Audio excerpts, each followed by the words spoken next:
வணக்கம். திருடர்கள் ஜாக்கிரதை. எங்கே பார்த்தாலும் திருடங்களாக தான் இருக்காங்க. அப்படிப்பட்ட திருட்டில் ஒரு குருவி பங்கேற்கிறத பார்ப்போமா. ஒரு நாள் இப்படித்தான் அஜய் விஜய் கிட்ட ஒரு திருட்டை பற்றி பேசிக்கிட்டு இருந்தான். ஆப்பில் நாளைக்கு பெரிய வீட்டில் புதையல் திருட போகிறோம்யா, வேமா வந்துடு நைட்டு ஒரு 10 மணி போல், சரியா?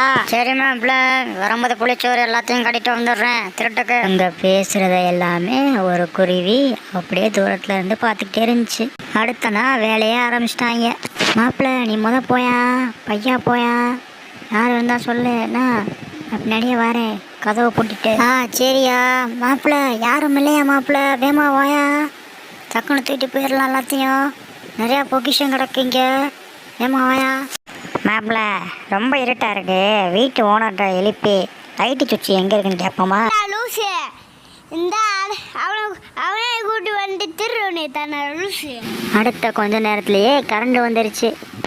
மாப்பிள்ள கரண்ட் வந்துருச்சு, அப்படியே வெளியே புளிச்சோறு வச்சுருக்கேன், வந்து சாப்பிடுவோமா, சாப்பிட்டு திருட ஆரம்பிப்போம். நைட்டு வேறு சாப்பிடாம வந்துட்டேன் மாப்பிள்ள, பசிக்குது, வா போய் சாப்பிட்டு வந்துடுவோம், சாப்பிட்டு வந்து திருடணும்னு வச்சுக்க கரெக்டாக இருக்கேன். லூஸு, எப்போ பார்த்தாலும் சாப்பிடல இருப்பியாடா, வேணும்னா இப்பயே சாப்பிட்டு இங்கேயே தூங்கிடுவோமா, காலைல எழுந்திரிச்சு கூட வேகமா போவோம், சரியா? திருட வந்த இடத்துல திருடாமல் இவங்க வாட்டுக்கு பேசிக்கிட்டே தான் இருக்காங்க. இதை எல்லாத்தையும் அந்த குருவி ஒன்று விடாமல் கவனிச்சுக்கிட்டே இருந்திருக்கு. இவங்க திருடுறது, இவங்க பேசுகிறது எல்லாத்தையுமே. மாப்பிள்ள இந்த சோஃபா பக்கத்தில் எவ்வளோ தங்கம் இருக்குது, இது அப்படிலாம் தூக்கிட்டு போயிடுவோம்யா. இந்த பொக்கிஷத்தை ஃபுல்லாக அஜய் தூக்க ஆரம்பிச்சிட்டான். தூக்கிட்டு 2 பேருமே கிளம்ப ஆரம்பிச்சிட்டாங்க. கொஞ்ச நேரத்தில் அவங்க எல்லாத்தையும் திருடிட்டு ஓடி போயிட்டாங்க. காலையில் ஓனரம்மா எந்திரிச்சு பார்த்தா அந்த பையவும் காணோம், எதுவுமே காணோம். திடீர்னு அவங்க வேற புலம்ப ஆரம்பிச்சிட்டாங்க.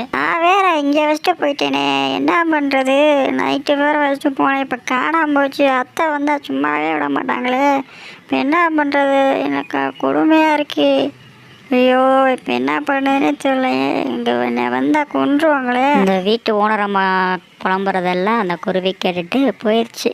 அடுத்த நாள் அஜயும் விஜயும் அந்த பொக்கிஷத்தை பங்கு பிரிக்க பிளான் போட்டாங்க. மாப்பிள்ள நான் தான் அந்த வீட்டுக்கு ஃபஸ்ட்டு போனேன், நான் தான் ஐடியா கொடுத்தேன், சரியா? அதனால் எனக்கு தான் ஃபஸ்ட்டு பங்கு வரணும், ஏன்னா ஒரு 25% எனக்கு கொடுத்துரு, மீதி நீ வச்சுக்க, சரியா? அடி டாம்சராக்கண்ணா, அடே என்னடா இதுக்கு முக்கியமான பிளானே நான் தான் கொடுத்தேன், எங்கே போகணும், என்ன செய்யணும், எப்போ போகணும், எந்த டயத்துக்கு போகணும்ட்டு என்ன 75% கேட்குறேன், வாயை உடச்சு விட்றேன் பார்த்துக்க, ஒழுக்கமாக எல்லாத்தையும் ஏண்ட கொடுறா. இவங்க 2 பேரும் திருடினதை சரிக்கு சமமாக பிரிக்காமல் சண்டை போட்டுக்கிட்டே இருந்தாங்க.